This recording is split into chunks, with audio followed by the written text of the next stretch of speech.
على محمد يا ربي صل عليه وسلم اللهم صل على محمد يا ربي صل عليه وسلم اللهم صل على محمد يا ربي صل عليه وسلم اللهم صل على محمد يا ربي صل عليه وسلم. بسم الله الرحمن الرحيم. قل هو الله احد الله الصمد لم يلد ولم يولد ولم يكن له كفوا احد. بسم الله الرحمن الرحيم. قل هو الله احد الله الصمد لم يلد ولم يولد ولم يكن له كفوا احد. بسم الله الرحمن الرحيم. قل هو الله احد الله الصمد لم يلد ولم يولد ولم يكن له كفوا احد. بسم الله الرحمن الرحيم. قل أعوذ برب الفلق من شر ما خلق ومن شر غاسق إذا وقب ومن شر النفاثات في العقد ومن شر حاسد إذا حسد. بسم الله الرحمن الرحيم. قل أعوذ برب الناس ملك الناس إله الناس من شر الوسواس الخناس الذي يوسوس في صدور الناس من الجنة والناس. بسم الله الرحمن الرحيم. اللهم صل وسلم على رسولك سيدنا محمد وعلى آل سيدنا محمد.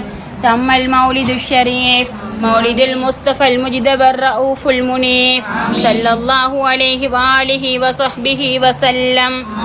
جعلنا الله وإياكم ممن يستوجب شفاعته ويرتجي به من الله رحمته ورأفته والحمد لله رب العالمين. اللهم بحرمة هذا النبي الكريم وآله وأصحابه السالكين لنهجه القويم اجعلنا من خيار أمته واسترنا بذيل حرمته واحشرنا غدا في زمرته واستعمل ألسنتنا في مدحه ونصرته واحينا مستمسكين بطاعته وأمتنا على سنته وجماعته. اللهم أدخلنا معه الجنة فإنه أول من يدخلها وأنزلنا معه في قصورها فإنه أول من ينزلها وارحمنا به يوم يستشفئ به الخلائق فترحمها. اللهم إنا قد حضرنا وقرأنا مولد نبيك الكريم فافض علينا ببركته لباس العز والتكريم واسكننا بجواره في دار النعيم ونعمنا في الجنة بالنعيم المقيم. اللهم إنا نسألك بجاه النبي المصطفى وآله أهل الصدق والوفاء أن كلنا معين ومسئفا وبوئنا ببركته من الجنة عرفا وارزقنا بجاهه عندك قبولا وعزا وشرفا.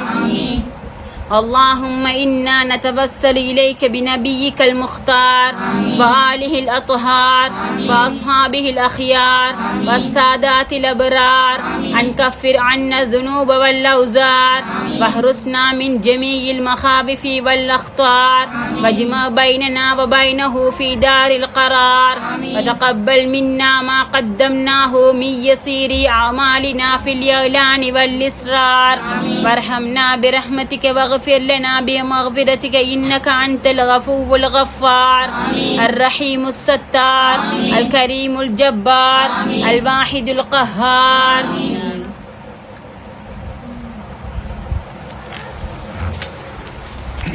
يا نبي سلام عليكم يا رسول سلام عليكم يا حبيب سلام عليكم صلوات الله عليكم أشرق البدر علينا فاختفت منه البدور مثل حسنك ما رأينا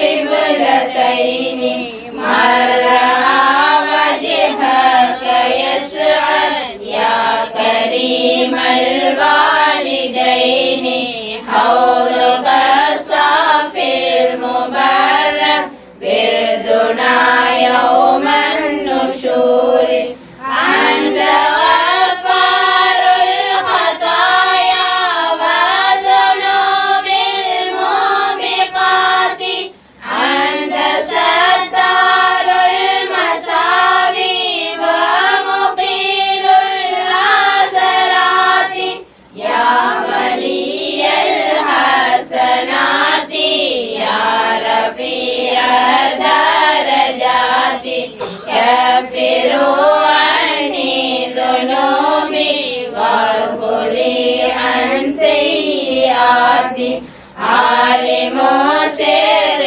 وأخفى مستجيب الدعوات ربي ارحمنا جميعا بجميع الصالحات لا إله إلا الله لا إله إلا الله لا إله إلا الله محمد رسول الله بالله من الشيطان الرجيم بسم الله الرحمن الرحيم الصلاة والسلام عليك يا رسول الله الصلاة والسلام عليك يا حبيب الله الصلاة والسلام عليك يا رحمة للعالمين اللهم صل وسلم وبارك عليه رضيت بالله ربا وبالإسلام دينا وبمحمد صلى الله عليه وسلم نبيا ورسولا قال الله تعالى في القرآن الكريم فاذكروني أذكركم واشكروا لي ولا تكفرون صدق الله العلي العليم சர்வலோகத்தையும் படைத்து பரிபாலிக்கும் ஏக வல்லோனாம் அல்லாஹுவை போற்றி புகழ்ந்தவளாய் என் உயிரிலும் மேலான என் கண்மணி நாயகம் ஸல்லல்லாஹு அலைஹி வஸல்லம் அவர்களை என் இதயத்தில் சுமந்தவளாய் அன்பியாக்கள் அவுலியாக்கள் ஆனால குருமார்கள் ஆசீர்வாதம் பெற்றவளாய் அல்லாஹுவின் காணிக்கையாம் சலாம் அஸ்ஸலாமு அலைக்கும் வரஹமத்துல்லாஹி வபரகாத்துஹு. இன்று எம் ஒவ்வொருவருடைய வாழ்க்கை முறையையும் எடுத்து நோக்குவோமேயானால் எம் ஒவ்வொருவருடைய வாழ்க்கையும் இவ்வுலகத்தின் மாயையிலும் துனியாவெனும் ஆசையிலும் மூழ்கி காணப்படுகின்றது. வாழ வேண்டிய உன்னதமான வாழ்க்கையை மறந்து நாம் எங்கு செல்கின்றோம், எதற்காக பிறந்தோம் என்பதை என்கின்ற ஒரு அடிப்படை அறிவு கூட இல்லாத ஒரு வாழ்க்கையை நாம் இன்று வாழ்ந்து கொண்டிருக்கின்றோம். அல்லாஹ் சுப்ஹானஹு வ தஆலா தனது அருள்மறையாம் திருமறையிலே கூறுகின்றான், அதுகுரூனி அதுகுருக்கும் வஸ்குருலி வலா தக்ஃபுரூன். நீங்கள் என்னை நினைவு கூறுங்கள், நானும் உங்களை நினைவு கூறுவேன். நீங்கள் எனக்கு நன்றி செலுத்துங்கள், இன்னும் எனக்கு மாறு செய்யாதீர்கள் என்று அல்லாஹ் சுப்ஹானஹு வ தஆலா தன்னுடைய அருள்மறையாம் திருமறையிலே கூறி காட்டுகின்றான். இந்த குர்ஆன் ஆயத்திலிருந்து நாம் விளங்கிக் கொள்ள வேண்டிய விடயம் என்னவென்றால், எந்த அளவுக்கு நாம் அல்லாஹ் சுப்ஹானஹு வ தஆலாவை நினைவு கூறுகின்றோமோ அந்த அளவிற்கு அல்லாஹ் தஆலா எம்மை நினைவில் வைத்துக் கொள்கின்றான். அதே நேரம் எந்த அளவிற்கு அவனுக்கு நாம் நன்றியுடையவர்களாகவும் அவனுக்கு மாறு செய்யாதவர்களாகவும் நடக்கின்றோமோ அந்த அளவிற்கு நாம் இடேற்றம் பெற்றவர்களாக அல்லாஹ்வின் பொருத்தத்தை அடைந்தவர்களாக ஆகிவிடுகின்றோம். எவனொருவன் இறைவனின் திருப்பொருத்தத்தை அடைந்து விடுகின்றானோ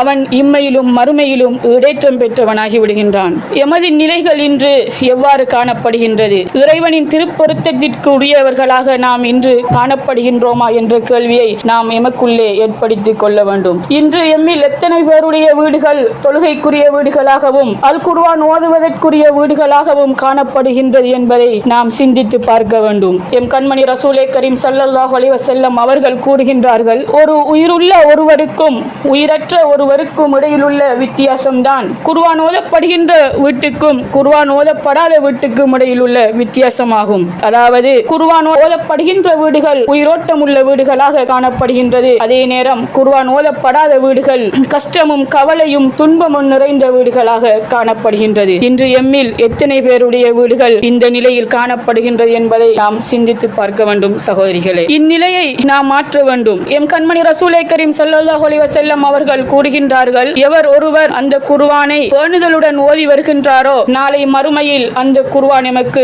சாட்சி கூறக்கூடிய குர்ஆனாக காணப்படும். மாறாக எவர் அதை பேண தவறி விடுகின்றாரோ நாளை மறுமையில் அவர் அவருக்கு அது எதிராக சாட்சி கூறும் என்று எம் கண்மணி ரசூலே கரீம் ஸல்லல்லாஹு அலைஹி வஸல்லம் அவர்கள் கூறுகின்றார்கள். மேலும் எவருடைய வீட்டில் குர்ஆன் ஓதப்படுகின்றதோ அவருடைய வீட்டில் அருளும் இறைவனுடைய அருளும் பரக்கத்தும் இறங்குகின்றது என்பது நிதர்சனமான உண்மையாகும். சஹாபி ஒருவர் இரவிலே தனது வீட்டிலே குர்ஆன் ஓதிக்கொண்டிருக்கின்றார். அந்த நேரம் அவர் பார்க்கின்றார், ஒளியாலான மேகங்கள் இறங்குவதை அவர் கண்ணூராக காண்கின்றார். அடுத்த நாள் எம் கண்மணி ரசூலே கரீம் ஸல்லல்லாஹு அலைஹி வஸல்லம் அவர்களிடம் சென்று அவர் கூறுகின்றார், நாயகமே யா ரசூலல்லாஹ், நேற்றிரவு நான் குர்ஆன் ஓதிக்கொண்டிருந்தேன். அந்த சமயத்தில் ஒளியாலான மேகங்கள் இறங்குவதை நான் கண்டேன் நாயகமே என்று கூறுகின்றார்கள். இதற்கு எம் கண்மணி ரசூலே கரீம் ஸல்லல்லாஹு அலைஹி வஸல்லம் அவர்கள் கூறுகின்றார்கள், நான் உங்களுக்கு சொல்லவில்லையா, எந்த இடத்தில் குர்ஆன் ஓதப்படுகின்றதோ அந்த இடத்தில் இறைவனுடைய சகீனத் என்கின்ற அருள் அமைதியும் இறங்குகின்றது என்று நான் உங்களுக்கு கூறவில்லையா என்று எம் கண்மணி ரசூலே கரீம் ஸல்லல்லாஹு அலைஹி வஸல்லம் அவர்கள்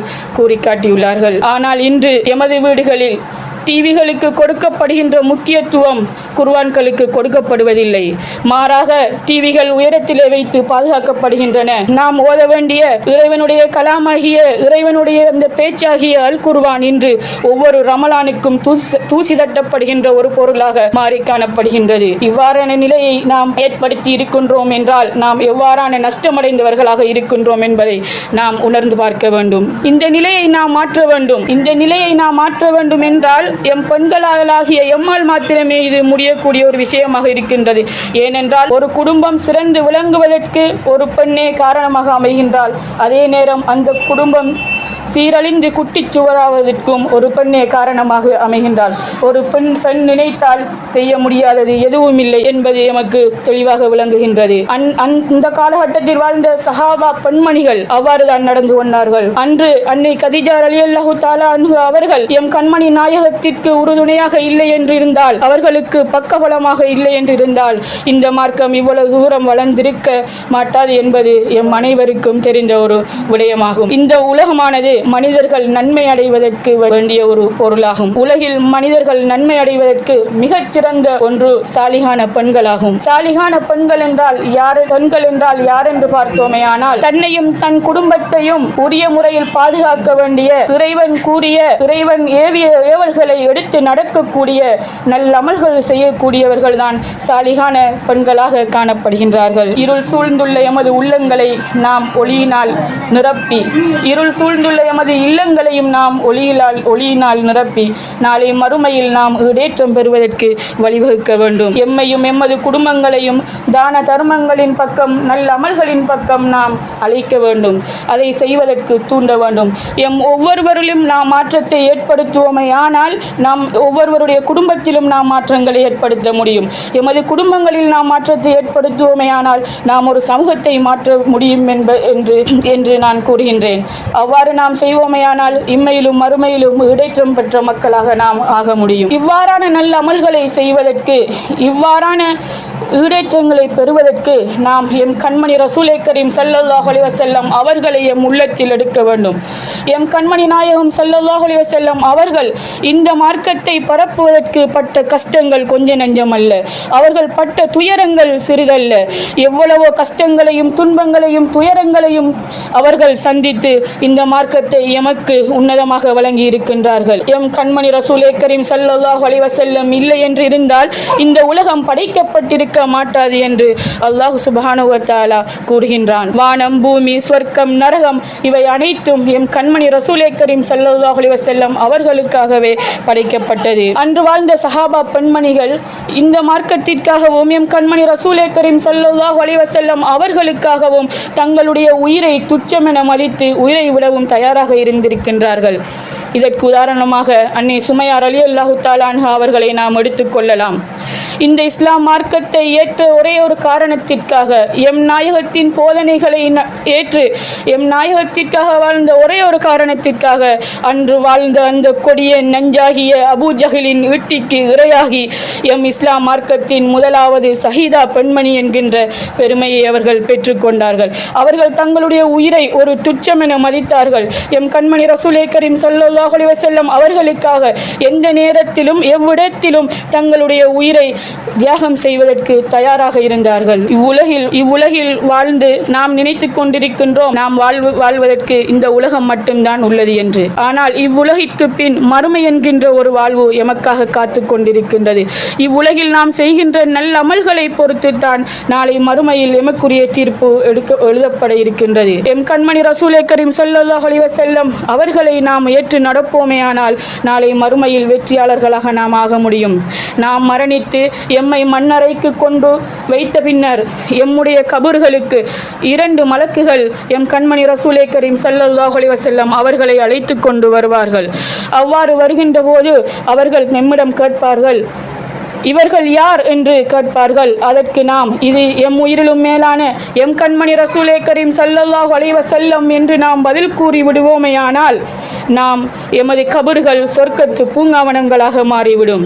மாறாக நாம் முனாஃபிக்காக காஃபிராக இது யார் என்று தெரியாது என்ற ஒரு பதிலை நாம் கூறிவிடுவோமேயானால் எமது கபர்கள் நரகத்து படிகுழியாக ஆகிவிடும் என்பதில் எந்த ஒரு ஐயமும் இல்லை. இதில் நாம் எத்தனை பேர் எம் கண்மணி ரசூலே கரீம் ஸல்லல்லாஹு அலைஹி வஸல்லம் அவர்களை அடையாளம் காண்பதற்கு தகுதியானவர்களாக இருக்கின்றோம் என்று கொஞ்சம் சிந்தித்து பாருங்கள் சகோதரிகளே. நாம் அதிகம் அமல்களை செய்ய வேண்டும். அந்த அமல்களிலேயே நாம் செய்யக்கூடிய அமல்களிலேயே மிகச் சிறந்த ஒரு அமல்தான் எம் கண்மணி ரசூலே கரீம் ஸல்லல்லாஹு அலைஹி வஸல்லம் அவர்களின் மீது நாம் சொல்லுகின்ற ஸலவாத்துக்களாகும். எம் கண்மணி ரசூலே கரீம் ஸல்லல்லாஹு அலைஹி வஸல்லம் அவர்களின் மீது நாம் அதிகம் ஸலவாத்துக்களை கூற வேண்டும். அவ்வாறு நாம் அதிகம் ஸலவாத்துக்களை கூறுவோமேயானால் நாம் இம்மையிலும் மறுமையிலும் வெற்றி பெற்றவர்களாக ஆகிவிடுகின்றோம். அல்லாஹ் சுப்ஹானஹு வ தஆலா தன்னுடைய அருள்மறையாம் திருமறையிலே கூறுகின்றான், இன்னல்லாஹு வ மலாயிகத்துஹு யுஸல்லூன அலன் நபி யா அய்யுஹல்லதீன ஆமனு ஸல்லு அலைஹி வஸல்லிமு தஸ்லீமா. நிச்சயமாக அல்லாஹ்வும் அவனுடைய மலக்குகளும் எம் கண்மணி ரசூலே கரீம் ஸல்லல்லாஹு அலைஹி வஸல்லம் அவர்களின் மீது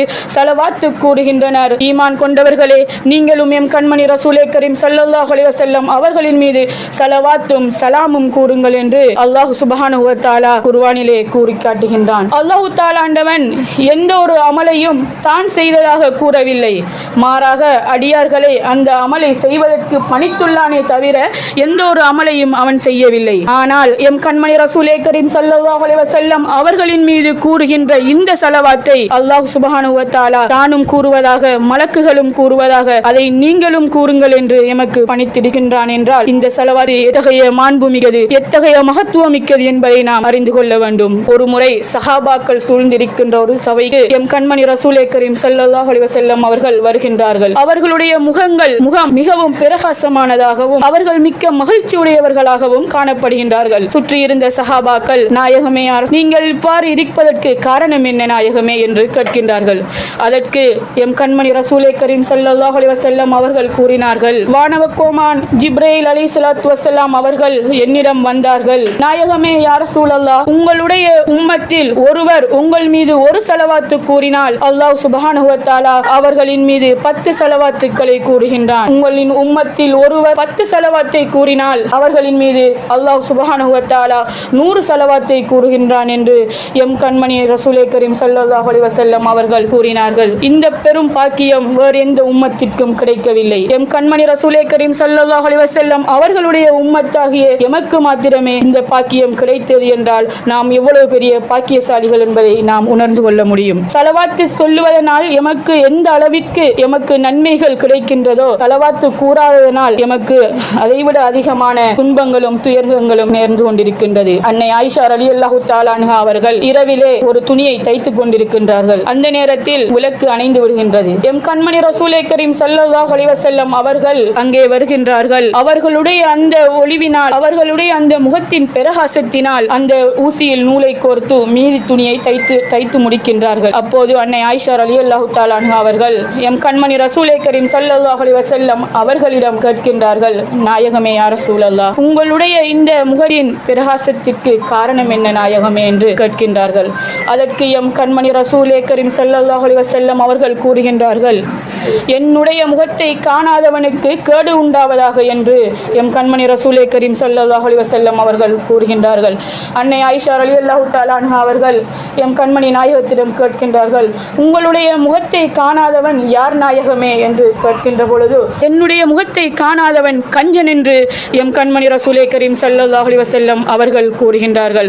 அதற்கு அன்னை ஆயிஷா ரலியல்லாஹு தஆலா அன்ஹார்கள் கேட்கின்றார்கள், கஞ்சன் என்றால் யார் நாயகமே என்று கேட்டதற்கு எம் கண்மணி ரசூலே கரீம் ஸல்லல்லாஹு அலைஹி வஸல்லம் அவர்கள் கூறுகின்றார்கள், யாரொருவன் என்னுடைய பெயர் கேட்டும் என்னுடைய பெயர் நாமம் கேட்டும் ஸலவாத்து கூறவில்லையோ அவன்தான் கஞ்சன் என்று எம் கண்மணி ரசூலே கரீம் ஸல்லல்லாஹு அலைஹி வஸல்லம் அவர்கள் கூறி காட்டியுள்ளார்கள். இமாம் ஷாஃபி ரஹ்மத்துல்லாஹி அலைஹி அவர்கள் எம் கண்மணி ரசூலே கரீம் ஸல்லல்லாஹு அலைஹி வஸல்லம் அவர்களை ஒவ்வொரு வெள்ளிக்கிழமை இரவும் கனவில் காண்பார்களாம்.